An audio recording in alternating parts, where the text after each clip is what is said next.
बोलो गुरुदेव भगवान की जय। प्यारे कृष्ण कन्हैया लाल की जय। श्री वेदांत दर्शन तृतीय अध्याय चल रहा है और तीसरा पाठ चल रहा है। आज है 51वें ब्रह्मसूत्र से। न सामान्याद अप्युपलब्धेर मृत्युवन्न ही लोकापत्ति। सामान्यात मीन्स यद्यपि सभी ब्रह्म विद्या समान भाव से मोक्ष में हेतु है। अपि मीन्स तथापि, न मीन्स बीच में होने वाले फल भेद का निषेध नहीं है। ही मीन्स क्योंकि, उपलब्धि मीन्स परब्रह्म परमेश्वर का साक्षात्कार हो जाने पर मृत्युपत, जिस प्रकार मृत्यु होने पर जीवात्मा का स्थूल शरीर से संबंध नहीं रहता, उसी प्रकार उसका सूक्ष्म या कारण किसी भी शरीर से संबंध नहीं रहता। इसलिए लोकापत्ति ही, किसी भी लोक की प्राप्ति ना मीन्स नहीं हो सकती। व्याख्या। सभी ब्रह्म विद्या अंत में मुक्ति देने वाली है। इस विषय में सबकी समानता है, तो भी किसी का ब्रह्मलोक में जाना और किसी का ब्रह्मलोक में ना जाकर वही ब्रह्म को प्राप्त हो जाना तथा वहां जाकर भी किसी का प्रलय काल तक भोगों के उपभोग का सुख अनुभव करना और किसी का तत्काल ब्रह्म में लीन हो जाना इत्यादि रूप से जो फल भेद है वे उन साधकों के भाव से संबंध रखते हैं। इसलिए इस भेद का निषेध नहीं हो सकता। अतएव जिस साधक को मृत्यु के पहले कभी भी परमात्मा का साक्षात्कार हो जाता है, जो उस परमेश्वर के तत्व को भली भांति जान लेता है, जिसकी ब्रह्मलोक पर्यंत किसी भी लोक के सुख भोग में किंचित मात्र भी वासना नहीं रही है, वह किसी भी लोक विशेष में नहीं जाता। वह तो तत्काल ही उस परब्रह्म परमात्मा को प्राप्त हो जाता है। बृहदारण्यकोपनिषद 4:4-6 तथा कठोपनिषद 2:3-14। प्रारब्ध भोगों के अंत में उसके स्थूल, सूक्ष्म और कारण शरीरों के तत्व उसी प्रकार अपने अपने कारण तत्वों में विलीन हो जाते हैं। जिस प्रकार मृत्यु के बाद प्रत्येक मनुष्य के स्थूल शरीर के तत्व पांचों भूतों में विलीन हो जाते हैं। मुंडकोपनिषद 3:2-7। संबंध। ऐसा होने में क्या प्रमाण है? इस जिज्ञासा पर कहते हैं, परेण चा शब्दस्य ताद्विध्यम भूयस्त्वानुबंधः। 52वां ब्रह्मसूत्र। परेण मीन्स बाद वाले मंत्रों से यह सिद्ध होता है। चा मीन्स तथा, शब्दस्य मीन्स उसमें कहे हुए शब्द समुदाय का, ताद्विध्यम मीन्स उस प्रकार का भाव है, तू मीन्स किंतु अन्य साधकों के, भूयस्त्वात् मीन्स दूसरे भावों की अधिकता से, अनुबंधा मीन्स सूक्ष्म और कारण शरीर से संबंध रहता है, इस कारण वे ब्रह्मलोक में जाते हैं। व्याख्या। मुंडकोपनिषद में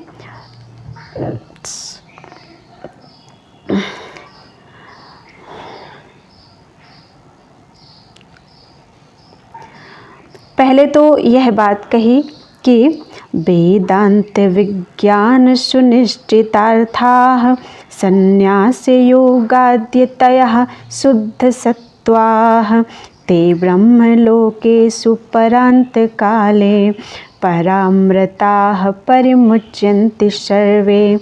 वेदांत शास्त्र के ज्ञान द्वारा जिन्होंने वेदांत के अर्थभूत परब्रह्म परमात्मा के स्वरूप का निश्चय कर लिया है, कर्म फल रूप समस्त भोगों के त्याग रूप योग से जिनका अंतःकरण शुद्ध हो गया है, वे सब साधक के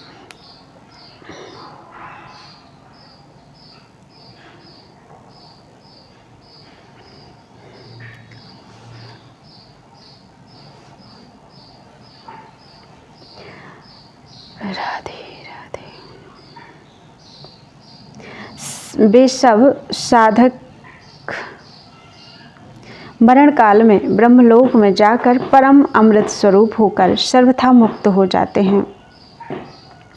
इसके बाद 3:2-6 में अगले मंत्र में जिनको इस शरीर का नाश होने से पहले ब्रह्म की प्राप्ति हो जाती है, उनके विषय में इस प्रकार कहा जाता है, गता कलाः पंचदश प्रतिष्ठा देवाश्च सर्वे प्रतिदेवतासु कर्माणि विज्ञानमयश्च आत्मा परे व्यये सर्व एकी भवन्ति।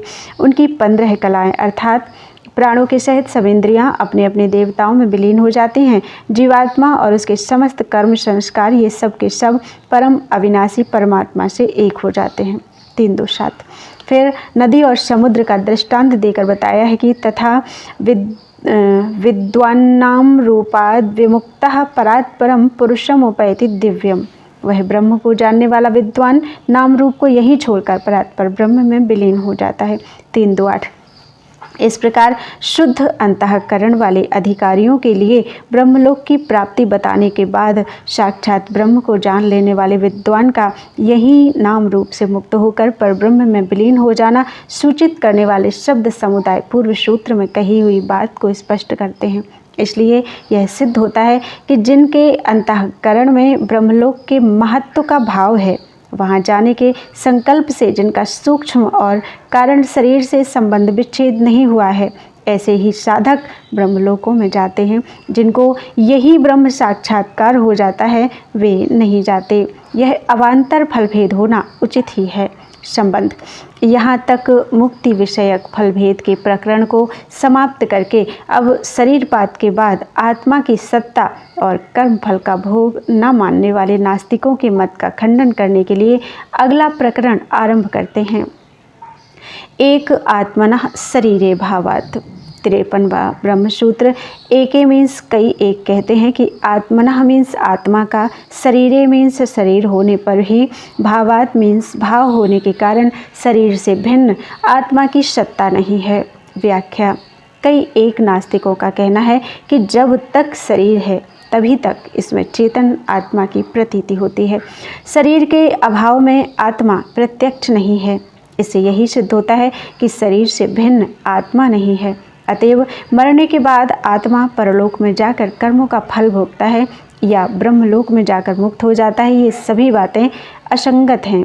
संबंध। इसके उत्तर में सूत्रकार कहते हैं, व्यतिरेकस तदभाव भावित्वान् न तूपलब्धिवत्। 54वां ब्रह्मसूत्र। व्यतिरेक मीन्स शरीर से आत्मा भिन्न है, तद्भाव भावित्वात् मीन्स क्योंकि शरीर रहते हुए भी उसमें आत्मा नहीं रहता, इसलिए ना मीन्स आत्मा शरीर नहीं है। तो मीन्स किंतु उपलब्धिवत, ज्ञातापन की उपलब्धि के सदृश आत्मा का शरीर से भिन्न होना सिद्ध होता है। व्याख्या। शरीर ही आत्मा है यह बात ठीक नहीं है, किंतु शरीर से भिन्न शरीर आदि समस्त भूतों और उनके कार्यों को जानने वाला आत्मा अवश्य है। क्योंकि मृत्यु काल में शरीर हमारे सामने पड़ा रहता है तो भी उसमें सब पदार्थों को जानने वाला चेतन आत्मा नहीं रहता। अतः जिस प्रकार यह प्रत्यक्ष है कि शरीर के रहते हुए भी उसमें जीवात्मा नहीं रहता, उसी प्रकार यह भी मान ही लेना चाहिए कि शरीर के ना रहने पर भी आत्मा रहता है। वह इस स्थूल शरीर में नहीं तो अन्य सूक्ष्म शरीर में रहता है, परंतु आत्मा का अभाव नहीं होता। अतः यह कहना सर्वथा युक्ति विरुद्ध है कि इस स्थूल शरीर से भिन्न आत्मा नहीं है। यदि इस शरीर से भिन्न चेतन आत्मा नहीं होता तो वह अपने और दूसरों के शरीर को नहीं जान सकता, क्योंकि घटादि जड़ पदार्थों में एक दूसरे को या अपने आप को जानने की शक्ति नहीं है। जिस प्रकार सबका ज्ञाता होने के कारण ज्ञाता रूप में आत्मा की उपलब्धि प्रत्यक्ष है, उसी प्रकार शरीर का ज्ञाता होने के कारण इस ज्ञेय शरीर से उसका भिन्न होना भी प्रत्यक्ष है। संबंध। प्रसंगवश प्राप्त हुए नास्तिकवाद का संक्षेप से खंडन करके अब पुनः भिन्न भिन्न श्रुतियों पर विचार करने के लिए अगला प्रकरण आरंभ किया जाता है। जिज्ञासा यह है कि भिन्न भिन्न शाखाओं में यज्ञों के उद्गीत आदि अंगों में भेद हैं, अतः यज्ञ आदि के अंगों से संबंध रखने वाली उपासना एक शाखा में कहे हुए प्रकार से दूसरी शाखा वालों को करनी चाहिए या नहीं, इस पर कहते हैं अंगावबद्धास्तु न शाखासु ही प्रतिवेदम। 55वां ब्रह्मसूत्र। अंगावबद्धा मीन्स यज्ञ के उद्गीत आदि अंगों से संबद्ध उपासनाएं, शाखासु मीन्स शाखासु ही मीन्स जिस शाखा में कही गई हों उसी में करने योग्य है। ना मीन्स ऐसी बात नहीं है। तो मीन्स किंतु, प्रतिवेदम मीन्स प्रत्येक वेद की शाखा वाले उसका अनुष्ठान कर सकते हैं। व्याख्या। ओम इत्येतद अक्षरम उद्गीतम उपासित। ओम इस एक अक्षर की उद्गीत के रूप में उपासना करनी चाहिए। छांदोग्य उपनिषद 1:1 लोकेषु पंचविधम सामोपासित। 5 प्रकार के साम की लोगों के साथ संबंध जोड़कर उपासना करनी चाहिए। छांदोग्य उपनिषद 2:2-1 इत्यादि प्रकार से यज्ञादि के अंग रूप उद्गीत आदि से संबंध रखने वाली जो प्रतीकोपासना बताई गई है, उसका जिस शाखा में वर्णन है उसी शाखा वालों को उसका अनुमान करना चाहिए, अन्य शाखा वालों को नहीं करना चाहिए। ऐसी बात नहीं है, अपितु प्रत्येक वेद की शाखा के अनुयायी उसका अनुष्ठान कर सकते हैं। संबंध इसी बात को उदाहरण से स्पष्ट करते हैं। मंत्रादिवद्वा विरोधः 56वां ब्रह्मसूत्र। वा मीन्स अथवा यूँ समझो कि मंत्रादिवत मीन्स मंत्र आदि की भांति, अविरोधः मीन्स इसमें कोई विरोध नहीं है। व्याख्या जिस प्रकार एक शाखा में बताए हुए मंत्र और यज्ञोपयोगी अन्य पदार्थ दूसरी शाखा वाले भी आवश्यकता अनुसार व्यवहार में ला सकते हैं, उसमें किसी प्रकार का विरोध नहीं है। उसी प्रकार पूर्व सूत्र में कही हुई यज्ञांगों से संबंध रखने वाली उपासनाओं के अनुष्ठान में भी कोई विरोध नहीं है। संबंध जिस प्रकार वैश्वानर विद्या में एक एक अंग की उपासना का वर्णन आता है, उसी प्रकार और भी कई जगह आता है। ऐसी उपासनाओं में उनके एक एक अंग की अलग अलग उपासना करनी चाहिए या सब अंगों का समुच्चय करके एक साथ सब की उपासना करनी चाहिए। इस जिज्ञासा पर कहते हैं भूम्नः क्रतुवज्जायस्त्वं तथा ही दर्शयति।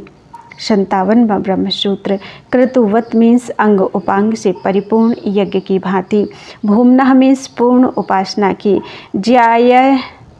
ज्यायस्त्वम मीन्स श्रेष्ठता है। ही मीन्स क्योंकि, तथा मीन्स वैसा ही कथन, दर्शयति मीन्स श्रुति दिखलाती है। व्याख्या जिस प्रकार यज्ञ के किसी अंग का अनुष्ठान करना और किसी का ना करना श्रेष्ठ नहीं है, किंतु सर्वांग पूर्ण अनुष्ठान ही श्रेष्ठ है, उसी प्रकार वैश्वानर विद्या आदि में बताई हुई उपासना का अनुष्ठान भी पूर्ण रूप से करना ही श्रेष्ठ है, उसके एक अंग का नहीं। वैश्वानर विद्या की भांति सभी जगह यह बात समझ लेनी चाहिए, क्योंकि श्रुति ने वैसा ही भाव वैश्वानर विद्या के वर्णन में दिखाया है। राजा अश्वपति ने प्राचीन शाल आदि 6 ऋषियों से अलग अलग पूछा कि तुम वैश्वानर की किस प्रकार उपासना करते हो। उन्होंने अपनी अपनी बात कही। राजा ने एक एक करके सबको बताया, तुम अमुक अंग की उपासना करते हो। साथ ही उन्होंने उस एकांग उपासना का साधारण फल बताया और उन सबको भय दिखाते हुए कहा, यदि तुम मेरे पास ना आते तो तुम्हारा सिर गिर जाता, तुम अंधे हो जाते इत्यादि। छांदोग्य उपनिषद 5:11-17 तक। तदनंतर 18वें खंड में यह बताया कि तुम लोग उस वैश्वानर परमात्मा के एक एक अंग की उपासना करते हो। जो इस बात को समझकर आत्मा रूप से इसकी उपासना करता है, वह समस्त लोक में, समस्त प्राणियों में और समस्त आत्माओं में अन्न भक्षण करने वाला हो जाता है। छांदोग्य उपनिषद 5:18-1। इस प्रकार वहाँ पूर्ण उपासना का अधिक फल बताया गया है। इसलिए यही सिद्ध होता है कि एक एक अंग की उपासना की अपेक्षा पूर्ण उपासना श्रेष्ठ है। अतः पूर्ण उपासना का ही अनुष्ठान करना चाहिए। संबंध नाना प्रकार से बताई हुई ब्रह्म विद्या भिन्न भिन्न है कि एक ही है, इस जिज्ञासा पर कहते हैं नाना शब्दादि भेदात। 58वां ब्रह्मसूत्र। शब्दादि भेदात मीन्स शब्द आदि का भेद होने के कारण नाना मीन्स सब विद्याएं अलग अलग हैं। व्याख्या सद्विद्या, भूमि विद्या, दहर विद्या, उपकोशल विद्या, शंडिल्य विद्या, वैश्वानर विद्या, आनंदमय विद्या, अक्षर विद्या इत्यादि भिन्न भिन्न नाम और विधि विधान वाली इन विद्याओं में नाम और प्रकार आदि का भेद है। किसी अधिकारी के लिए एक विद्या उपयुक्त होती है तो अन्य के लिए दूसरी ही उपयुक्त होती है। इसलिए सबका फल एक ब्रह्म की प्राप्ति होने पर भी विद्या एक नहीं है, भिन्न भिन्न है। संबंध इन सब के समुच्चय का विधान है या विकल्प का, अर्थात इन सब को मिलाकर अनुष्ठान करना चाहिए या एक एक का अलग अलग। इस जिज्ञासा पर कहते हैं विकल्पो विशिष्ट फलत्वात्। 49वां ब्रह्मसूत्र। अविशिष्ट फलत्वाद मीन्स सब विद्याओं का एक ही फल है, फल में भेद नहीं है, इसलिए विकल्पः मीन्स अलग अलग अनुष्ठान करना ही उचित है। व्याख्या। जिस प्रकार स्वर्गादि की प्राप्ति के साधनभूत जो भिन्न भिन्न यज्ञ याग आदि बताए गए हैं, उनमें से जिन जिनका फल एक है उनका समुच्चय नहीं होता। यजमान अपने इच्छानुसार उनमें से किसी भी एक यज्ञ का अनुष्ठान कर सकता है। इसी प्रकार उपर्युक्त विद्याओं का ब्रह्म साक्षात्कार रूप एक ही फल होने के कारण उनके समुच्चय की आवश्यकता नहीं है। साधक अपनी रुचि के अनुकूल किसी एक विद्या के अनुसार ही साधन कर सकता है। संबंध। जो सकाम उपासनाएं अलग अलग फल के लिए बताई गई हैं, उनका अनुष्ठान किस प्रकार करना चाहिए, इस जिज्ञासा पर कहते हैं काम्यास्तु यथा कामम समुच्चयेरन्न वा पूर्व हेत्वभावात्। काम्याह मीन्स सकाम उपासनाओं का अनुष्ठान, तो मीन्स तो, यथा कामम मीन्स अपनी अपनी कामना के अनुसार, समुच्चयेरन मीन्स समुच्चय करके क्रिया करें, वा मीन्स अथवा, न मीन्स समुच्चय ना करके अलग अलग करें। पूर्व हेतु भावात् मीन्स क्योंकि इनमें पूर्वोक्त हेतु फल की समानता का अभाव है। व्याख्या। सकाम उपासनाओं में सबका एक फल नहीं बताया गया है, भिन्न भिन्न उपासना का भिन्न भिन्न फल कहा गया है। इस प्रकार पूर्वोक्त हेतु न होने के कारण सकाम उपासना का अनुष्ठान अधिकारी अपनी कामना के अनुसार जिस प्रकार आवश्यक समझे कर सकता है। जिन जिन भोगों की कामना हो उनके लिए बताई हुई सब उपासनाओं का समुच्चय करके भी कर सकता है और अलग अलग भी कर सकता है, इसमें कोई अड़चन नहीं है। संबंध। अब उद्गीत आदि अंगों में की जाने वाली उपासना के विषय में विचार करने के लिए अगला प्रकरण आरंभ किया जाता है। पहले 4 सूत्रों द्वारा पूर्व पक्ष की उत्थापना की जाती है। अंगेषु यथाश्रय भावः 61वां ब्रह्मसूत्र। अंगेषु मीन्स भिन्न भिन्न अंगों में की जाने वाली उपासनाओं का। यथाश्रय भावः मीन्स यथाश्रय भाव है, अर्थात जो उपासना जिस अंग के आश्रित है उस अंग के अनुसार ही उस उपासना का भी भाव समझ लेना चाहिए। व्याख्या। यज्ञ कर्म के अंगभूत उद्गीत आदि में की जाने वाली जो उपासनाएं हैं, जिनका दिग्दर्शन 55वें सूत्र में किया गया है, उनमें से जो उपासना जिस अंग के आश्रित है उस आश्रय के अनुसार ही उसकी व्यवस्था करनी चाहिए। इसलिए यही सिद्ध होता है कि जिन जिन कर्मों के अंगों का समुच्चय हो सकता है, उन अंगों में की जाने वाली उपासनाओं का भी उन कर्मों के साथ समुच्चय हो सकता है। संबंध। इसके सिवा शिष्टेश्च 62वां ब्रह्मसूत्र। शिष्टेह मीन्स श्रुति के शासन विधान से, चा मीन्स भी, यही सिद्ध होता है। व्याख्या। जिस प्रकार उद्गीत आदि स्तोत्रों के समुच्चय का श्रुति में विधान है, उसी प्रकार उनके आश्रित उपासनाओं के समुच्चय का विधान भी उनके साथ ही हो जाता है। इससे भी यही सिद्ध होता है कि कर्मों के अंगों के अनुसार उनके आश्रित रहने वाली उपासनाओं का समुच्चय हो सकता है। संबंध। प्रकारांतर से उसी बात को दृढ़ करते हैं। समाहारात 63वां ब्रह्मसूत्र। समाहारात मीन्स कर्मों का समाहार बताया गया है, इसलिए उनके आश्रित उपासनाओं का भी समाहार अर्थात समुच्चय उचित ही है। व्याख्या। उद्गीत उपासना में कहा है कि स्तोत्र गान करने वाला पुरुष होता के कर्म में जो स्तोत्र संबंधी त्रुटि हो जाती है उसका भी संशोधन कर लेता है। छांदोग्य उपनिषद 1.5.5। इस प्रकार प्रणव और उद्गीत की एकता समझकर उद्गान करने का महत्व दिखाया गया है। इस समाहार से भी अंगाश्रित उपासना का समुच्चय सूचित होता है। संबंध। पुनः उसी बात को दृढ़ करते हैं। गुण साधारण्य श्रुतेश्च 64वां ब्रह्मसूत्र। गुण साधारण्य श्रुते मीन्स गुणों की साधारणता बताने वाली श्रुति से, चा मीन्स भी, यही बात सिद्ध होती है। व्याख्या।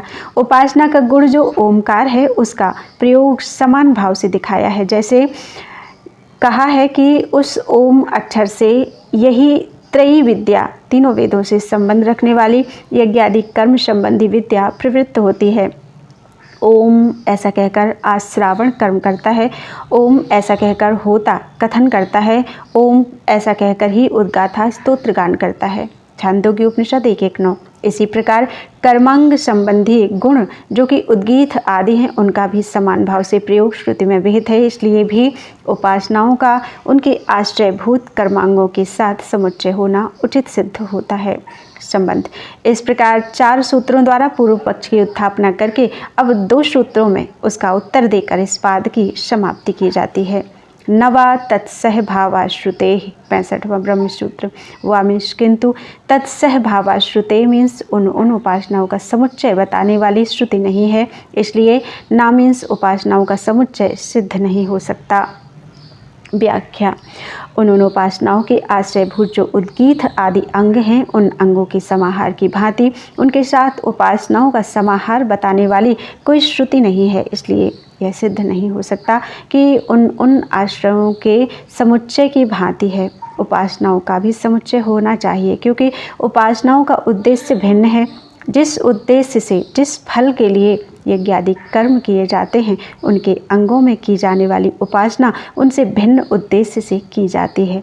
अतः अंगों के साथ उपासना के समुच्चय का संबंध नहीं है। इसलिए यही सिद्ध होता है कि उपासनाओं का समुच्चय नहीं बन सकता, उनका अनुष्ठान अलग अलग ही करना चाहिए। संबंध प्रकारांतर से इसी सिद्धांत को दृढ़ करते हैं। दर्शनाच्चा 66वां ब्रह्मसूत्र। दर्शनात् मीन्स श्रुति में उपासनाओं का समाहार न करना दिखाया गया है, इसलिए चा मीन्स भी उनका समाहार सिद्ध नहीं हो सकता। व्याख्या श्रुति में कहा है कि पूर्वोक्त प्रकार से रहस्य को जानने वाला ब्रह्म निसंदेह यज्ञ की, यजमान की और अन्य ऋतुजों की रक्षा करता है। छांदोग्य उपनिषद 4:17-10। इस प्रकार श्रुति में विद्या की महिमा का वर्णन करते हुए यह दिखाया गया है कि इन उपासनाओं का कर्म के साथ समुच्चय नहीं हो सकता, क्योंकि यदि उपासनाओं का सर्वत्र समाहार होता तो दूसरे ऋत्विक भी उस तत्व के ज्ञाता होते और स्वयं ही अपनी रक्षा करते। ब्रह्मा को उनकी रक्षा करने की आवश्यकता नहीं पड़ती। इससे यही सिद्ध होता है कि उपासनाएं उनके आश्रयभूत कर्म संबंधी अंगों के अधीन नहीं हैं, स्वतंत्र हैं। अतएव समुच्चय ना करके उनका अनुष्ठान अलग ही करना चाहिए। तीसरा पाद संपूर्ण। बोलो वृंदावन बिहारी लाल की जय। त्वदीयं वस्तु गोविंद तुभ्यमेव समर्पये, तेन त्वदंघ्रि कमले रतिं मे यच्छ शाश्वतीम्।